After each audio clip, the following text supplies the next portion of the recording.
Tonight on Doctor's Diaries. With kids, it's always tougher.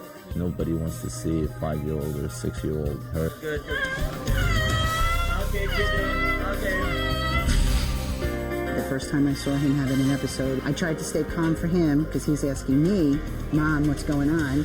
Meanwhile, my heart was in my mouth because you see this chest moving up and down, and he's white and he's sweaty and he has no idea what's going on. 1,000 blows to 1 bent blow.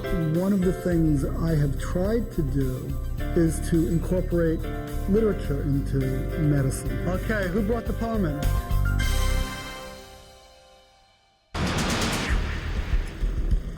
Okay, I got 2 customers for you. Okay, the first being an 8-year-old, Alex Ortega. Alex Ortega is rushed to Westchester Medical Center after he and his mother were in a head-on collision with another car. His mother, Luce, was driving the car when the accident happened. Okay, can I get a bend? 2 orthopedic doctors assess her injuries. Her ankle is definitely broken and extremely painful, and she may have severe neck injuries as well. You gotta relax.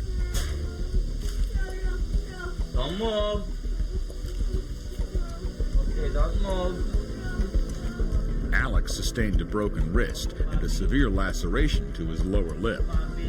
I know, it's hard. In order to reset the fracture, they'll first need to start an intravenous line, but Alex is terrified. Don't move, Papi. Oh, Alex, don't move. You can try, but don't move.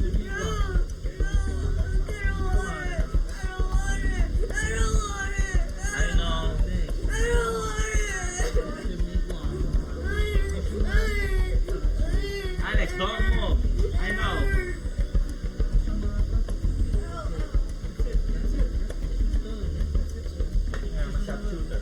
Okay, that's it. Done.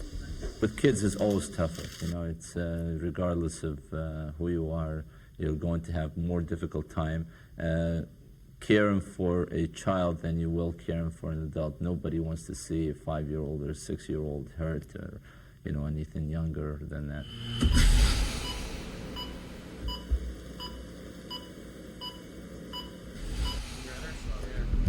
As the orthopedist prepares to reset Luce's ankle, he prepares Luce for the pain. Mommy, it's going to hurt a tiny bit, okay? But I have to move your ankle or the kid won't be in a good position, okay? Did they give you any pain medicine at all?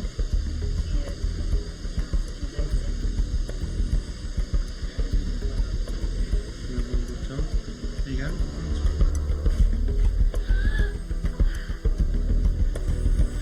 Mommy, you have to let your knee down. You have to let your knee down.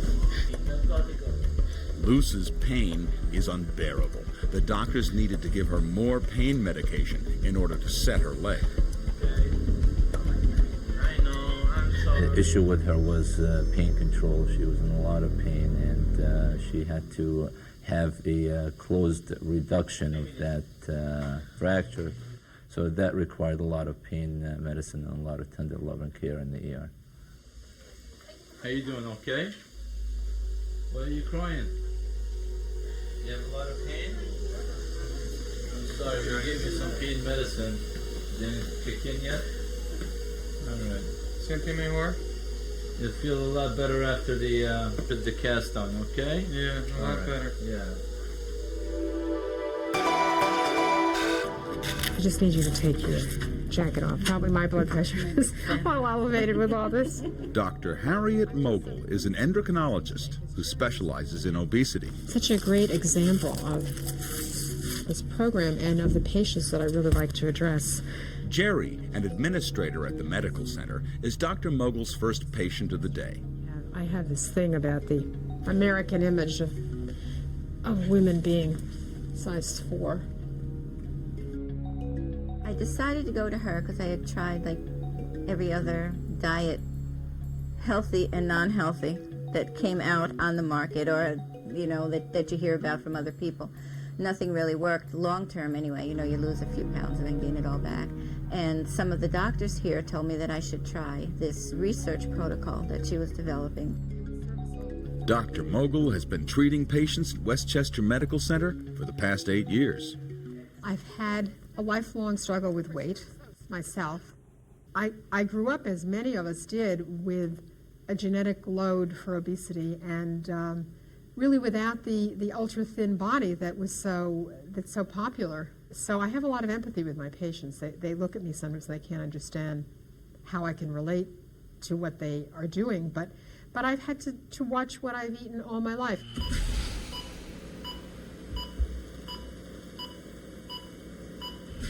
That's been sent over here. I really find it very interesting. And what we do is try and differentiate women who have health risks from women who are overweight but healthy. But your weight is great. Yeah. How much did I lose this time? You have lost another 4 pounds. Whoops. So you started at 214, you're down to 187. Pretty nice, 27 pounds. Any problems with the diet? No. No. No, it's easy. Now I've lost like 35 pounds, and I do occasionally have a dessert or something, but it's not even once a week. And I can live without it. I can have ice cream, and it can actually stay in the freezer longer than the first 10 minutes I bring it home from the store. So. Dr. Mogul treats patients with hormonal weight and health issues, counseling them on their diet and medication. Well, are you getting a lot of compliments? Yes, I am. You should. I am, really. Yeah. People are really Dr. Peterson, I know, said he saw you in the hall and how great you were looking, and well, he recommended it. I hate to focus on just weight. It's really about health, and these patients feel better, and they have really managed to change their lives and their lifestyles in such a way that they become an example to other members of their family and to friends. And so typically these patients will be referred to me by friends. It may be a little premature, but we could talk a little bit about goal weights. What kind of, because I think it's always good to establish the short term and the long term. What kinds of goal weights? Where do you? Long term. I think maybe another 60 pounds. No. No. We try and encourage them as part of this process to have realistic weight guidelines and to try and educate them about the impossibility of getting down to be a size 7, even if they were a size 7 when they were 14. In terms of my aspects of your goal weight, I'm looking for, usually I have what is your height? 5'1". 5'1". So I think 140 would be a great goal weight. I mean, that's still another significant number of pounds, but you're doing it gradually, you're feeling well. I mean, that's really the goal. I tried the Hollywood Diet, Diet Center, Weight Watchers, diet pills. I did that fen thing before everybody found out it was so dangerous. Over-the-counter diet pills, Slim Fast, Atkins, everything. I can't even think of some of the others. So, I mean, people want a quick fix. They want a magic pill or a magic operation, and it's the medication and all of this is just an adjunct to enable you to do it, but it ultimately has to come, as you know, from you. Mm-hmm. And it has, so, that is just so terrific. I don't feel hungry. I mean, that is really, really don't feel that hungry. Is so great. And I don't want to go out and buy chocolate, which is a big thing for me. Well, I just rejoice in your success. I really enjoy it. She has lost close to 40 pounds.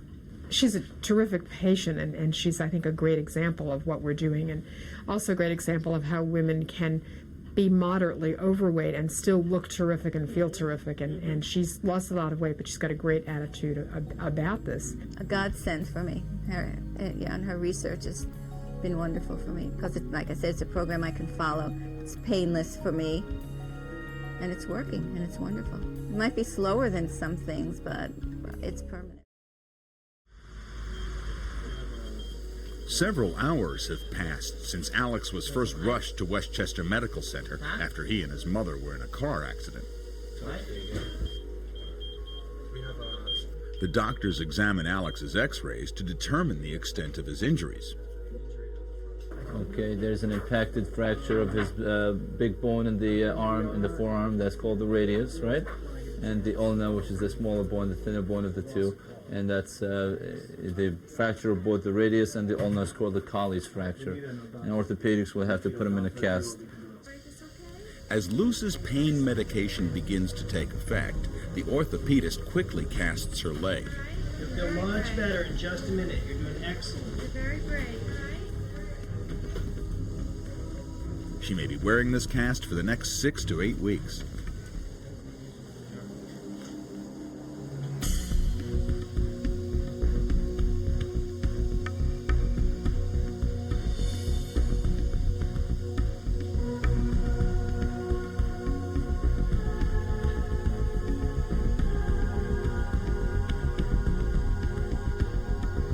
Okay? Good. Good. Should be warm. Good. Good enough for you? Move your toe. Can you move this? Can you move your feet? Good. Sometimes with the soft tissue is actually... Luce's ankle is stabilized, but the doctors are concerned that she still may have neck injuries. And should have a CAT scan to be further evaluated. We need to see all 7 cervical spine vertebra and also the first T-spine vertebra. And all the bones appear to be fine, the soft tissues appear to be fine. Luce was lucky. The doctors didn't find any significant injuries to her head and neck. And despite her own pain, she insists on being wheeled into the same room as her son while they reset his broken wrist. He's going to be in a lot of pain, so we got to give him some pain medicine to make him go to sleep a little bit, okay? It was a great idea to keep both the mother and the child in the same room, just so we can always keep the child aware that his mom is there. She's hurt too, but she's just basically there for him. She's in the same room as he is, so he doesn't get too scared. Let's put you to sleep. You won't even feel it. You know what? You have a favorite place you like to go? Have you been to Disneyland? Not yet. Oh, you can dream about going to Disneyland. Now you can see Mickey Mouse. I'm ready.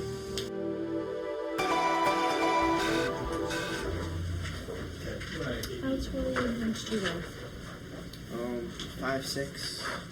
Michael Lasowski suffers from a condition known as SVT, supraventricular tachycardia, episodes of abnormal heartbeats. He has come to Westchester Medical Center to undergo a procedure that, if successful, will cure him. So you've been having rapid heartbeats since like 96 or so? Yeah. Has it gotten worse lately, or? Well, what triggered this whole thing? He said he had a very bad episode. When did he have it? It seemed to have gone away and having it for a couple of years. And maybe 2 months ago I was at work, and all of a sudden I just lifted something heavy, nothing unordinary though, and all of a sudden it would just started again. And the episode lasted about 15 minutes, which was kind of concerned me because that's a lot longer than anyone. Yeah, usually it was like very quickly. You felt it and when it. Right. Okay. It's very fast. You feel dizzy. You feel like you're gonna faint almost. Cold sweat. Very unpleasant feeling. It is very scary. As a parent, I have to tell you, the first time I saw him having an episode in the hospital bed, I tried to stay calm for him because he's asking me, Mom, what's going on? Meanwhile, my heart was in my mouth because you see this chest moving up and down, and he's white and he's sweaty and he has no idea what's going on. I had a stomach operation about 4 years ago. And after the operation, this thing happened. So they thought the whole stress of the operation kind of that's what triggered it. After surgery, after recovery, he was in his room, and we went home, finally, after being there several hours. And they called us in the morning at 2:30 and said, you need to come back. Michael's having a problem with his heart. Getting that call at 2 in the morning from the hospital saying, come back, we have a problem. You know, that's very frightening. You don't really know what's going on. You left him, he was okay. And now you're going back saying, oh, what's wrong, what's going on? So we went back to the hospital. He ended up in cardiac care. and it turned out he developed this thing called SVT, which I had no idea what that was. Neither did my husband, neither did my child, who at that point was scared to death. And of course, SVT stands for supraventricular tachycardia, which sounds ominous. And that's when we first learned about SVT and met the doctors who today are going to take care of him. Dr. Paul Wolf is Associate Chief of Pediatric Cardiology. Dr. Wolf, we met him a couple of weeks ago, sat down, we like him a lot. He knows what he's doing. If we didn't think he knew what he was doing, I wouldn't be here with him. Michael has episodes of very rapid heartbeat that occur occasionally. We found that his rapid heartbeat could go as fast as 240 times per minute, and obviously this can be very uncomfortable. He didn't like the palpitations. Sometimes it could lead to dizziness or chest discomfort or fainting.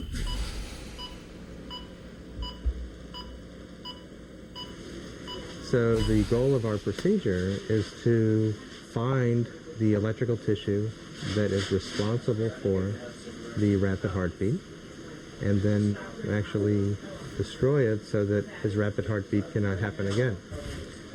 It's always in the back of your mind, really. After this last episode, 15 minutes is a long time.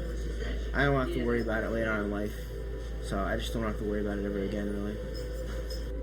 I would like to see the problem solved. There's always a small percentage that the procedure will not work or they can't fix it.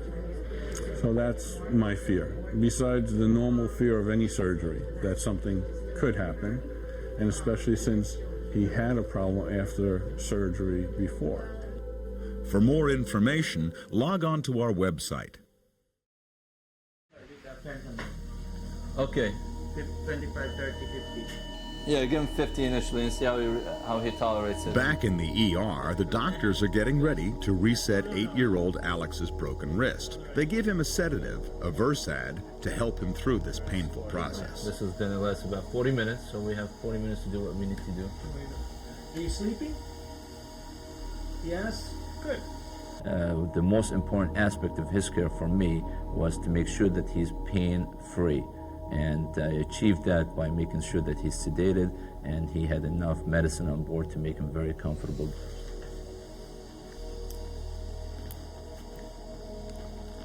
Good. With reflex. Good. Nice sedation. Excellent work. And we recreate the injury. Now, he probably had his hand outstretched when he broke his wrist, so we recreate the mechanism of injury and basically try to bring the fracture site over. This is the big... The medication Alex is on doesn't block the pain, but he won't remember it when the drug wears off. Good. Okay. Okay, kiddo. Okay.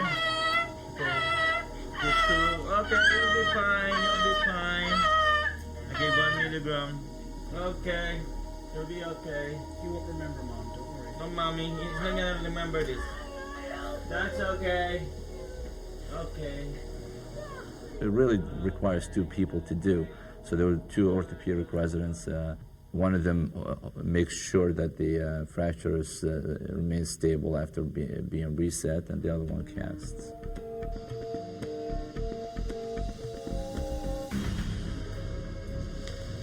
He's sedated. He's doing great. While the orthopedic doctor casts Alex's arm, time is running out on his sedation, and the oral surgeon must begin suturing his lip immediately.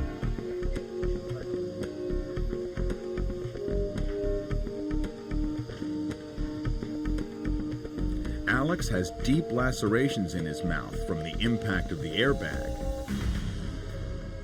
The frenulum, the piece of skin between the gum and lower lip, is torn. Pretty cool thickness flap,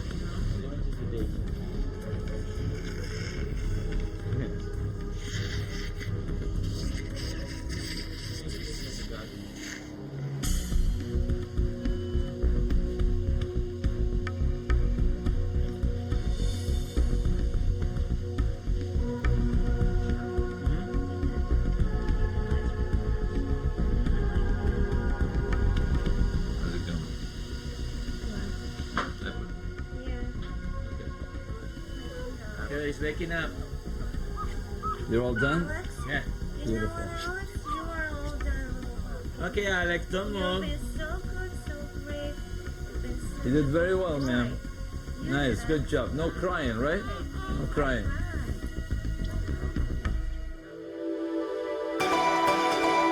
Pat is really a prize patient. I mean, she has. Tell them how much. But she's worked very hard. Tell them how much. About 45 pounds, and I gain every so often 2 or 3 here and there. But Pat, like many of Dr. Mogul's patients, came to see her after several unsuccessful attempts to lose weight. She has worked so hard to keep this happening. Let me get your chart. I went to so many doctors and unsuccessfully got more and more frustrated and more anxious. And she'll tell you the day I walked in here, it was a basket case. She's been here a while, but this has really been a gradual evolution, and it's just, you know, it's been total progress. I mean, her whole face has changed. She has pictures of when she first started in a bathing suit and now wearing a bathing suit. She swims, she's comfortable. She has made such progress. I mean, we're all proud of her. With my children, things like that, which was very painful for me, but for my children, they'd understand why mommy wouldn't go swimming or go with them, you know, kind of thing. Your total weight loss is about 40 pounds. It's about 40 pounds, since we which started with Dr. Mogul. Even seeing patients who've gone from 250 to 200 pounds or from 200 pounds to 180 pounds that are not thin by our societal standards but feel better and have diminished their risk for diabetes and high blood pressure and heart disease and even breast cancer and colon cancer simply by incorporating certain dietary changes and medication if necessary is very gratifying. It's very exciting. Because other doctors, when I would go in, especially, and I'd come in here and I'd say to her, this has been a very bad month, like I was talking about the carbohydrates, and if I had gone up maybe 2 or 3 pounds, normally, I don't want to say a doctor would yell at me, but they would make my self-esteem go very low. Dr. Mogul never did that. She wouldn't even, she'd look at the weight, but we would discuss why and how to reverse the trend. I know myself what it's done for me, and I have a long path to go yet because I'm not satisfied. I mean, Dr. Mogul said to me that, in other words, she feels comfortable that I've reached this point, and that if I stayed at this point, that's great, as long as I don't go back up to where I was. And I've started to accept that, and I think that's great. But if I could go down maybe 10, 20 more pounds in my mind so I could get below that 200-pound bar, on a steady basis, I know that would mean a lot to me as a woman and also psychologically, because I haven't been below that in I don't know how many years. Remember, when we're done, the first thing you'll hear us telling you is that we're done. Because you won't even know that we've started. Before the procedure to correct Michael's heart condition begins, Dr. Wolf explains what's about to happen. We'll tell you where you are, and not to be upset. Some people wake up and they're a little agitated, but we'll try to reassure you that we're done and everything's fine. So you'll hear all of our voices. All right. When I first trained in the late 1970s and early 1980s, this was not available. We've only been doing radiofrequency ablation for about 10 years.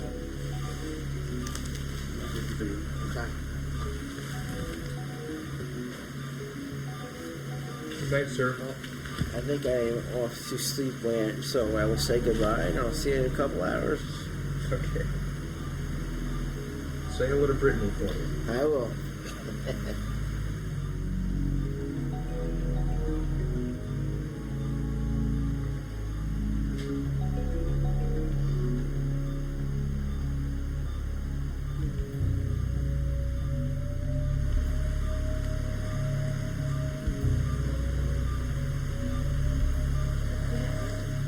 Michael's sound asleep. You can hear him snoring. So the anesthesiologist has to keep his head in the position so he doesn't snore and interfere with moving air in and out. During the first step of the procedure, Dr. Wolf will place 4 catheters into Michael's heart.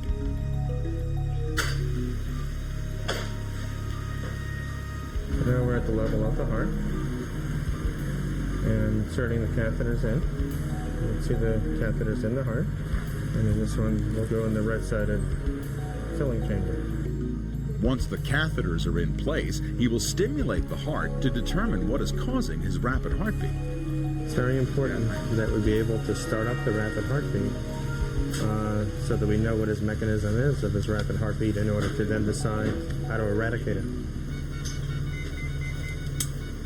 Now we got it. There it is. So here we see a more rapid heartbeat at 240 per minute. Fairly fast. Jimmy, come up to next. Yeah. So now we've diagnosed the rapid heartbeat. We know what the mechanism is, and we know where to approach it to eliminate it.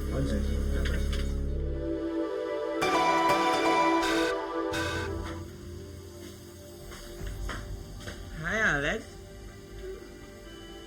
How are you? Can you hear me? What happened to you? You don't know? Good. I like that answer. Medication works. Alex's sedation wears off, and he's groggy. But as promised, he doesn't remember that the doctors reset his broken wrist, or how much it hurt. Oh, that's so nice. Very nice. Okay, yeah. Great job. Alex will do very well with his cast, with his wrist fracture. He'll do very well. Kids tend to heal very well with these types of fractures. About 6 to 8 weeks with no permanent complications. She basically had a fracture of her ankle. It's very stable, does not require any surgery. It's been casted by orthopedics, and she's gonna need to have follow-up by orthopedics as an outpatient. She'll probably have the cast on for 6 to 8 weeks, and we'll send her home on pain medicine and crutches. Alex is gonna need a sling, follow-up with orthopedics, follow-up with oral surgery, and otherwise nothing to worry about. Okay? We'll sign off tonight, and we'll see you next week.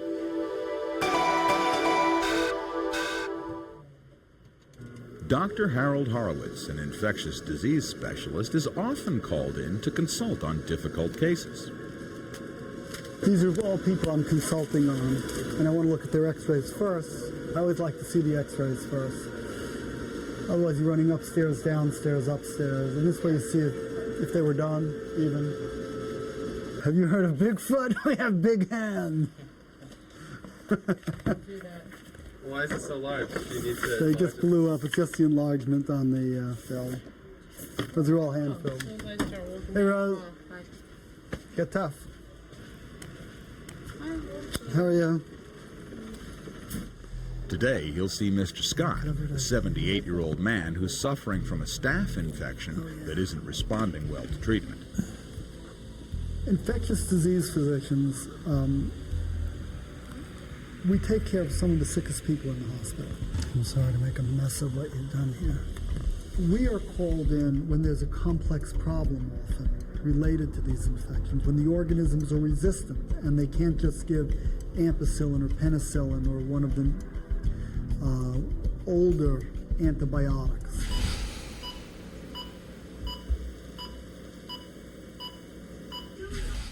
You have no allergies that you know of? No. You don't smoke anymore? No.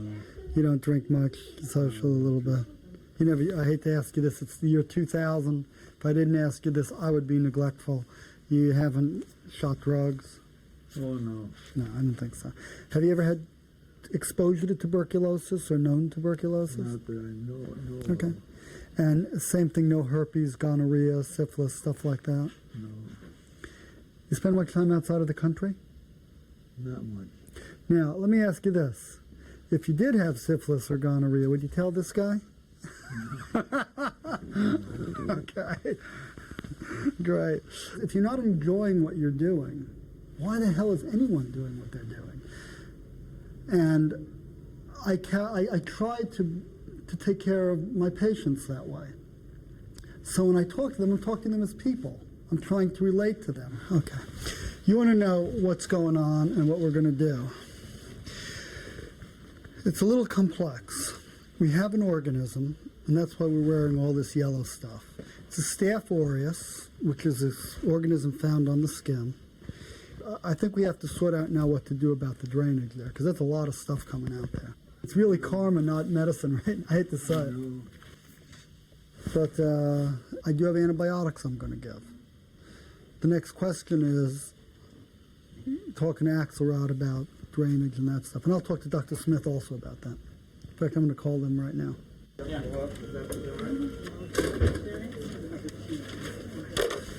going to call the resident and see if I can get a hold of these other characters. You know, one of the interesting things about consulting, people don't necessarily have to listen to you. Sometimes it's a matter of discussion to determine what the plan of action is going to be. What's going on with Scott? Not much. He's going to have his wound debrided. It is. It needs to be. It's pus's point. It has that little pinhole, and we'll see how deep it is. Then. Exactly. And we'll decide. He's going to be down in C when you see him again. You know, when you're doing a consultation, you're giving an opinion. If it's on someone else's patients, they may or may not follow your advice. Are you going to open them that much? Or you really are doing a wide debridement? Is it still stable, the sternum? Or? Yeah, but the wires are going to come out. It's going to be open. It's not going to be. It's not. It's going to be. Beautiful. Okay, I didn't want to say too much. You know, I know. Think about opening it because they hadn't opened it yet. Okay, I'm going to go say hi. Okay, very good. Thank you.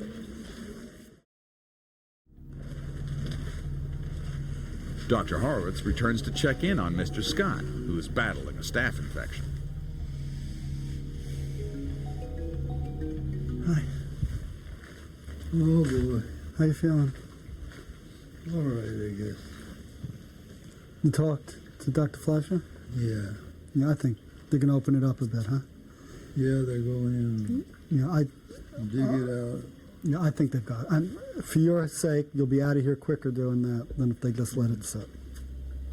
That's what How you feeling otherwise? I wonder how you guys feel about it. No, I discussed it with them, and that was my opinion as well when I first saw you. And I think I told you that yesterday, that I felt that.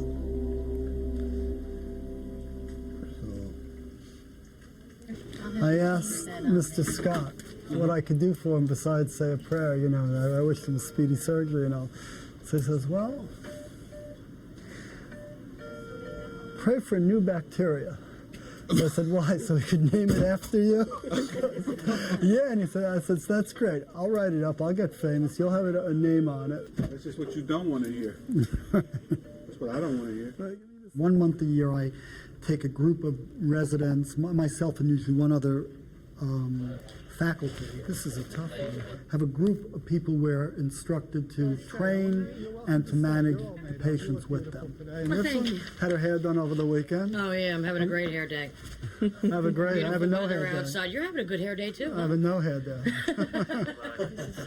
What are you looking for on physical examination? Have we picked on everybody today? This is terrible.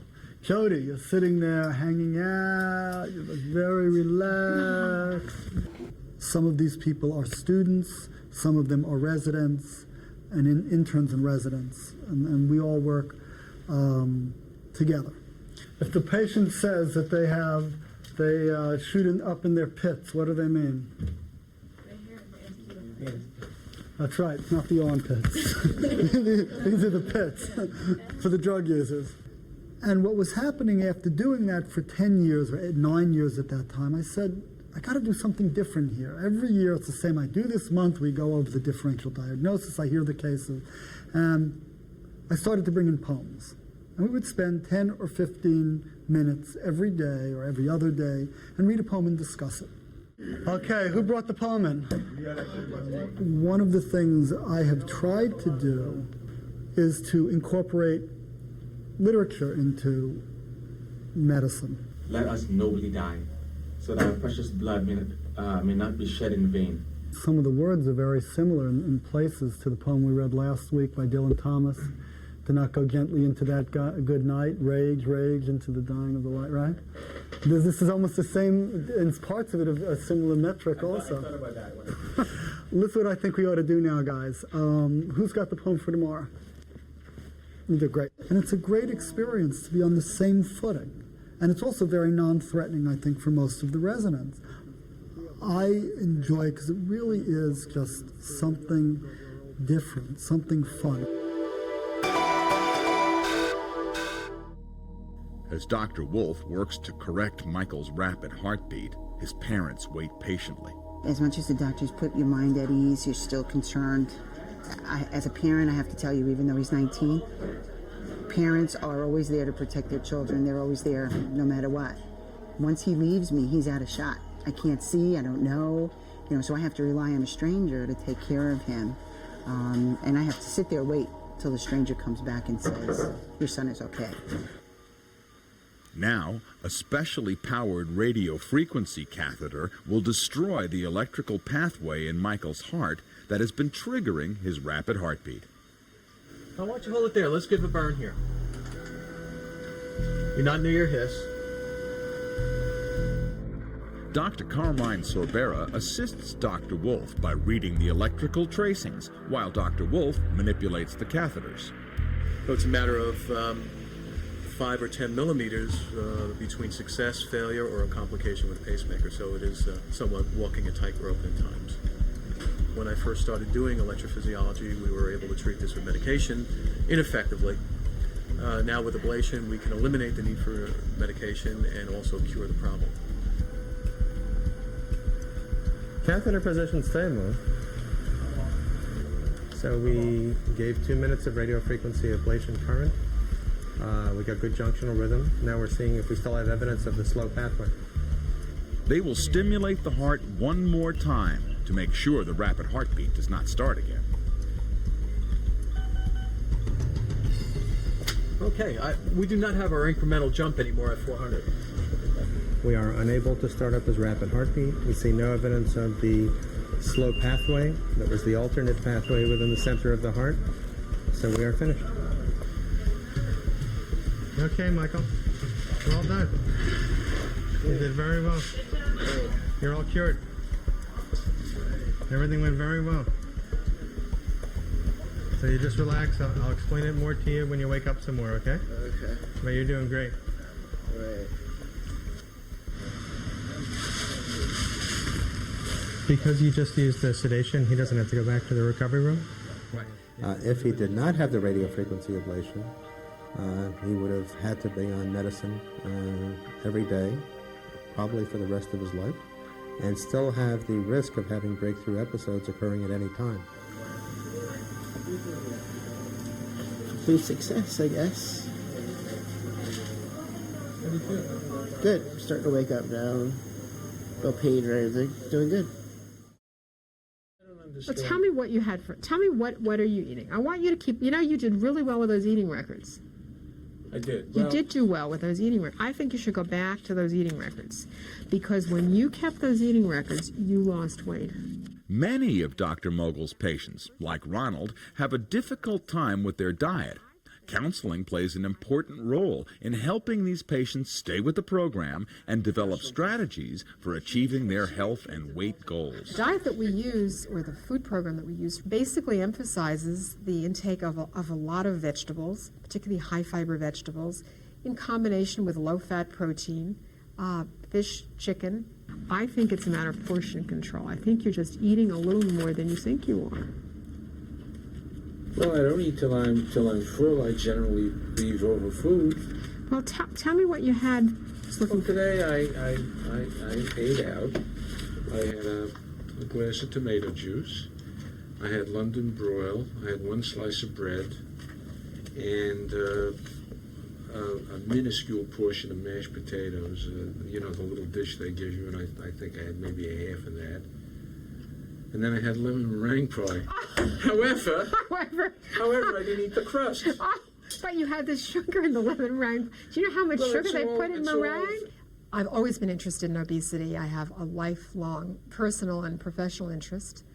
In my senior year of medical school, we had a metabolic research ward, and I was able to do a 6-month elective where we actually were treating patients with obesity. And at that time, I felt, we really know very little about fat cells. We knew a lot about the parathyroid and thyroid gland, but very little about the endocrinology and fat metabolism. That was sort of in its infancy. So I've been interested professionally in obesity and in aspects of eating from the time I had my tonsils out and gained weight when I was 5. But that's why you need to keep these eating records. Well, I'd asked for coconut custard. No, well, that would have been better. Well, yeah, I know, it's just the custard. But I appreciate your honesty. But you know, in your heart of hearts, that when you kept eating records, you lost weight. You're one of my most intelligent pharmacist patients. I know you want to do this. It's a little bird telling you I should do this. No, it's Or vanity. do you? It's vanity. It's vanity. Well, we need to capture that vanity. One other very important phenomenon is what I call the low-fat Oreo phenomenon. And I think we really created a problem a decade ago by focusing on fat and fat content as opposed to total caloric content of our intake. And what happens is the idea that, well, it's just a low-fat Oreo, so I can eat a whole box of them. And people who overeat, a small percentage at least of people who overeat, do have addictive personalities.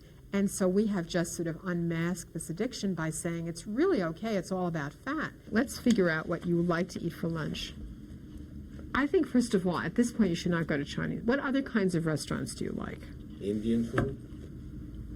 Indian food, that's a good idea. I mean, the Indian chicken is fantastic. The tandoori. The tandoori chicken is Okay. terrific. So you can do this. You have done this. Very good. And I'm quite serious. Get rid of those sweaters. That's why I wear them. I know. I've been there, done that. You're one of my best patients. See you in 4 Not a weeks. successful one, are we? Yes, you are. Yes, you are. I mean, that's behavior modification is very, very important. For more information, log on to our website. It's a few hours after Michael's successful procedure to destroy the electrical pathway that was overstimulating his heart. I'm going to go talk to the parents, and I'll be right back. So here's the star patient right here. Well done, huh? So he has to lie in bed for 4 hours from when I took the catheters out, which is about 2:30. You'll get an aspirin before you leave, and also a little heparin, which is a blood thinner. You'll keep the bandages on overnight. Just yes. I like to sleep on my stomach a lot. No problem. No, should be fine. Just keep the big bandages on tonight. And then I would see you again in about a month. Terrific. How'd you all feel when you got the? Oh no, I was glad. I was a little concerned that watching the time, I'm like, oh gosh, I hope he was able to get into his episode so that we could find it. But that was good. He went right into it. And you did that little trick of 240 beats is pretty high there, kiddo. It's pretty high. Do you remember anything? Yeah, I remember parts a little bit. I remember waking up at the end when they were trying to see if I would go back into it, but I wouldn't. I remember that part. I don't remember the actual. You never remember the I don't remember the actual episode part. No. That's good. Yeah. Michael had an excellent result. There is a small chance of recurrence, but the incidence of recurrence with Michael's particular problem is only 1 or 2% over the course of the 10 years that the procedure has been done. Bye, Michael. Bye-bye. Seeing Good seeing you. Okay. Good luck, all right? Okay. It's amazing, you know, you wake up, you come here, and before you know it, you're in the hospital gown. Next thing you know, you're in that room with all kinds of stuff on you, everybody around you saying this and that. And next thing you know, I'm in here sleeping, eating, and next thing I know, I'm here, and I'm ready to leave. It just went so quick. It really is amazing. And the problem is gone forever. Don't have to worry about it anymore. So, exactly what we hoped for, and Doc got it done. So this is it, end of a long day. So just gonna go home and relax.